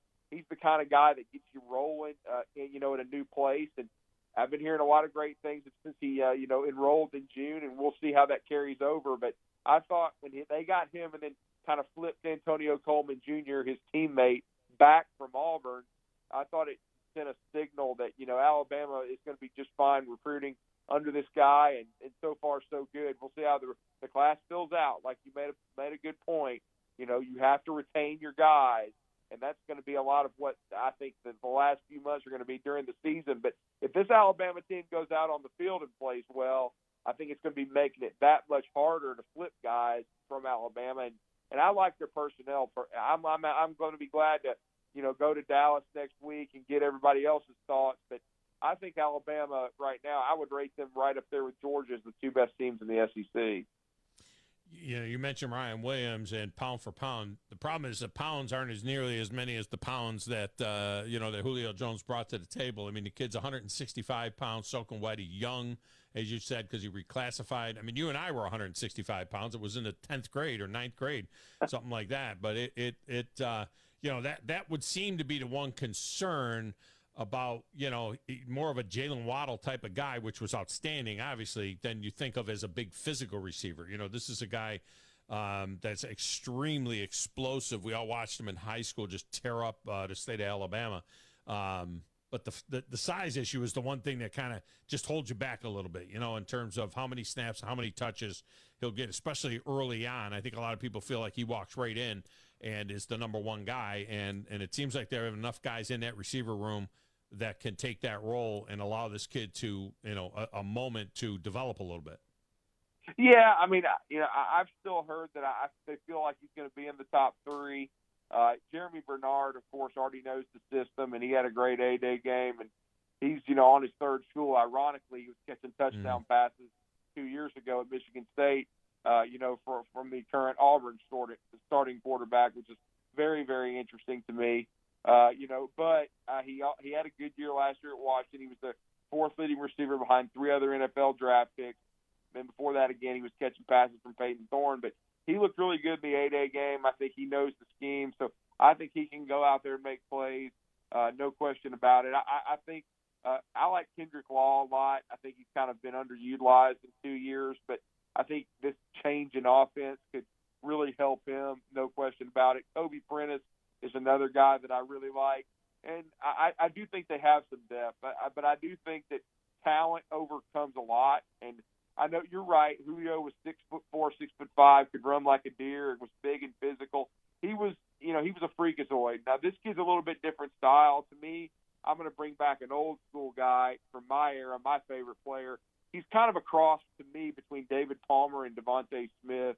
He has some of the same, make you miss qualities of David and the magic that I like to call. But then he has the ability to make plays and from all over the field like Devontae Smith. Now, Devontae, of course, didn't have a great freshman year, but he had big moments. He caught winning touchdown passes, as we all know, in the national championship game and against Mississippi State and things of that nature. But he made big plays in big games when he was called upon. And I think this kid's probably a little bit further ahead than Devontae was, because Devontae was probably 155, 160 pounds when he got to Alabama. But sometimes guys play bigger than they are. I do think, that the young man is played, and it does encourage me that he played 6A football, which in some cases was as good as 7A last year.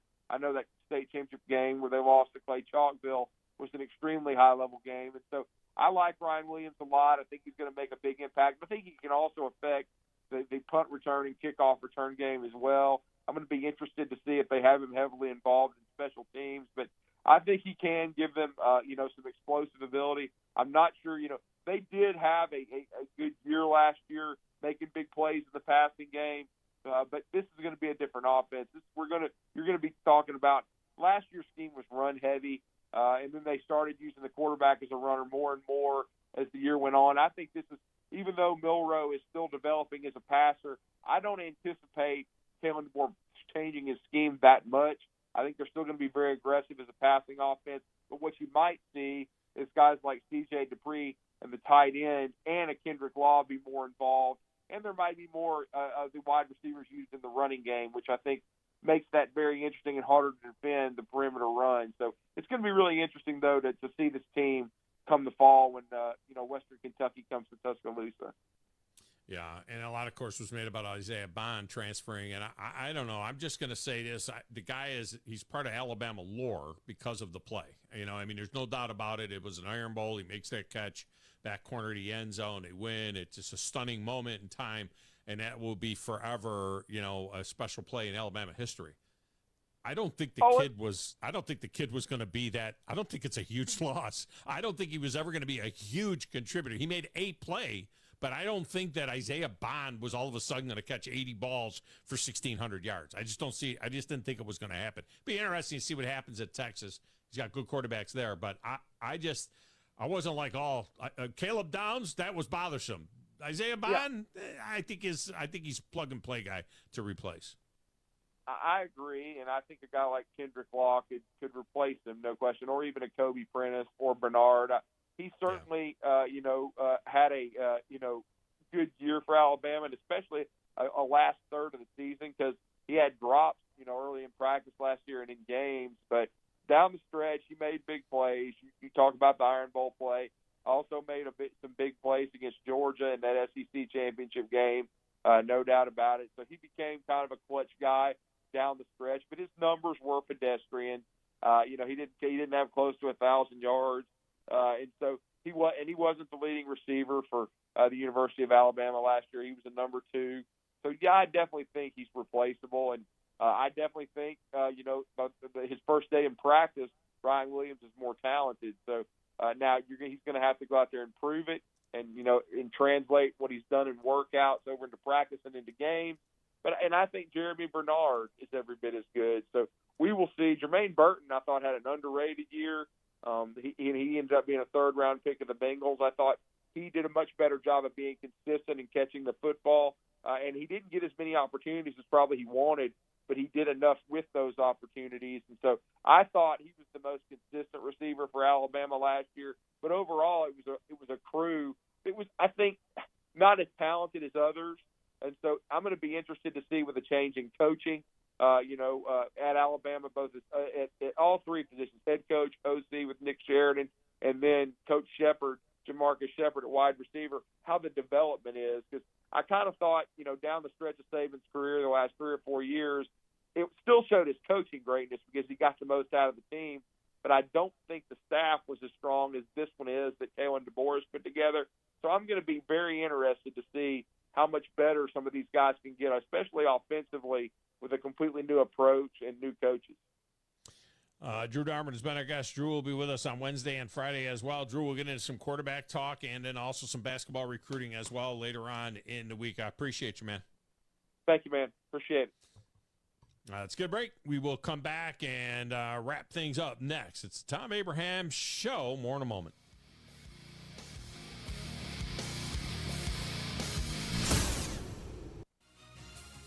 You're listening to the Thom Abraham Show on 97.7 ESPN The Zone. This is Brent Musburger's VSiN Action Update on 97.7 ESPN The Zone. Check out VSiN's catalog of original podcasts, daily and weekly programming to keep you in the know when you're on the go. Only at VSIN.com. Now, here are the latest lines from my guys in the desert. Marsh going to go to the wall. We have liftoff. A 3-run home run by Kelnick. Big win for the Braves Sunday, 6-0 the final over the Phillies. The action on the Braves Radio Network. The second-place Braves picking up a game in the race for the top spot in the NL East. Reynaldo Lopez tossed 6 solid innings. He improved to 7-2 and lowered his league-leading ERA to 1.71. Just 2 hits allowed. Adam Duvall, Jared Kelnick, and Matt Olson all homered in a 5-run second inning. Up next for the Braves, they start a 4-game series at Arizona tonight. The Braves are third among bettors to win the NL pennant at plus 475. Get the latest lines and more at vsin.com. Tom Luganville here for my friends at Woody Anderson Ford. Bobby White and his team take great pride in their service department, and you can see it the moment you walk into those beautiful new service lanes. And just like a championship team, they all work together to make sure your experience is second to none, whether you drive a Ford or not. Also, check out the gold certified pre-owned inventory at Woody Anderson Ford for great deals every day. Stop by and see them at Jordan and Sparkman or at Woody Anderson of Madison on Hughes Road, or visit WoodyAndersonFord.com. Why'd the kid jump off the boat? I don't know. Why? Peer pressure. Oh. Good one, Ned.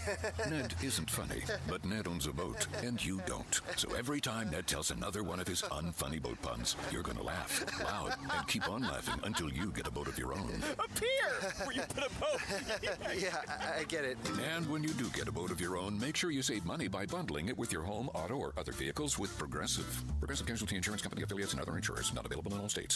At Bad Daddy's Burger Bar, we love baseball almost as much as we love serving up the best and baddest burgers around. People have called our burgers totally insane. And at Bad Daddy's, we take that as a compliment. But it's not just burgers. Up first, starters like our fried pickles, wings, or poblano frites. Second, try one of Bad Daddy's giant chopped salads. Third, our famous chef-inspired burgers with lots of different taste options. And before you head home, finish up with one of our shakes or delicious banana pudding. Bad Daddy's Burger Bar on the Parkway in Huntsville and Clift Farm in Madison. Ann Adams with Berkshire Hathaway Rise Real Estate is the one name to know if you're buying or selling real estate. With years of local experience, Ann Adams offers buyers in-depth knowledge of the local housing market and will narrow available properties down to those you'll be interested in so you can save time when shopping for your new home. If you're ready to sell, Ann offers a seamless process using accurate pricing and expert negotiation skills to make sure you get a fair price for your home. Call Ann Adams today at 256-337-2625 or log on bhhsriserealestate.com. Join us next week, live from Dallas, for SEC Media Days. 9 hours a day of coverage on 97.7 ESPN The Zone. Stars at night are big and bright, deep in the heart of Texas.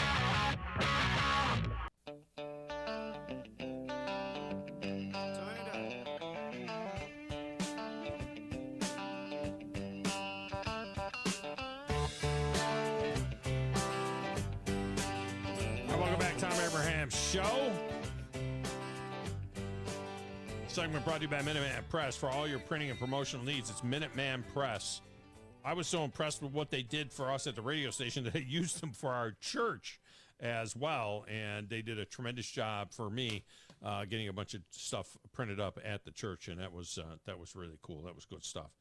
All right, Chris, how's it feel? First day back, man. I mean, fall right back into it, or what? I'm surprised Like I didn't make any errors. I didn't think I made any errors that I know of. Yeah, there was a couple times in the stream I didn't realize. What? Did you leave the area for anything? I mean, did you go do anything, or was it a complete staycation all the way? I mean, I went to the Trash Pandas game on the 4th. I really just didn't leave Huntsville. I kind of just did a lot of stuff around here. Really, we did. We went down to the lake for the 4th, and did the they did the fireworks down there. We set up in the parking lot, at the Bass Club there at Tim's Ford Lake, and there were thousands of people there. I mean, it was amazing that the whole town turns out for that, and and that was a cool thing. I mean, I rounded out the weekend. It was really cool. I got to watch my cousin play at Hoover Met, so that was really cool. So that's neat. It was a big perfect tournament? Game. Yeah, perfect game tournament. There's 96 teams. Yeah, 96 teams. Being a perfect game is good. Yeah, they played a team that had like 15 people that all had D1 scholarships. Did you see that Bobby Cox was at Truist on Saturday night? Yeah. How cool was that? And they got the win. It was cool, but I mean, it's just he's getting there in age, and it's just the team photo after didn't look great. He's a year younger than my dad, and but he had the stroke. Right, and that stroke will that's good to see him up, and that'll get some Braves fans fired up. Yeah. All right, that's going to do it for us. Paul Feinbaum is coming. Is he still with the? He's still with the SEC Network, right? Oh, he's still there. Okay. Paul Feinbaum Show is coming up next. I'm Thom Abraham, and this has been the Thom Abraham Show right here at 97.7 ESPN, The Zone.